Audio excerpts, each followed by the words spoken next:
தினகர், ஒரு சின்ன வேலை இருக்கு, அப்புறம் கூப்பிடுறேன். இந்த நேரம் பார்த்து வீட்டில் யாருமே இல்லையே. நியாயமா துளசி மேல தான் கோவப்படணும், என் மேல ஏன் கோவப்படுறான்? ஒண்ணுமே புரிய மாட்டேங்குதே.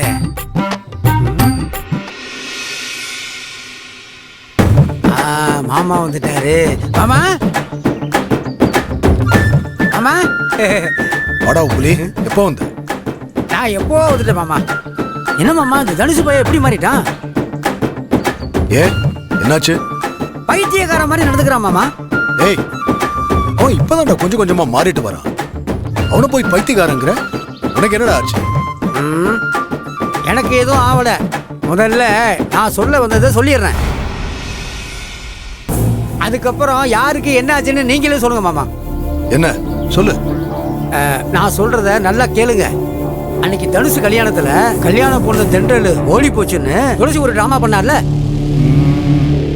அதுக்கப்புறம் தானே துளசிக்கும் தனுசுக்கும் கல்யாணம்னு முடிவு பண்ணீங்க.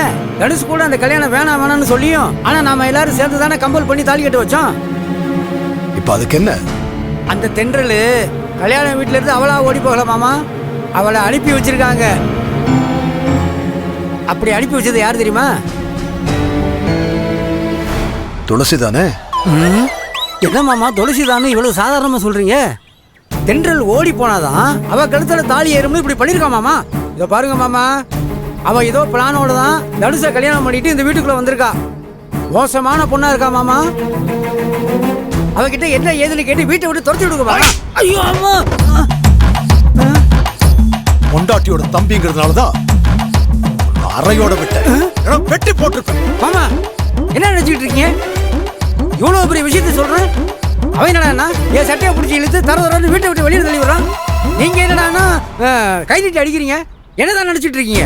என்னடா நினைச்சுக்கிட்டு இருக்க? நல்லா இருக்கிற வீட்டுல தேவையில்லாம பிரச்சனை பண்ணிட்டு இருக்க. பார், அந்த வழியே ஓடிடு. நீ என் கண்ணுல பட்ட அன்னைக்கே உனக்கு காரியம்.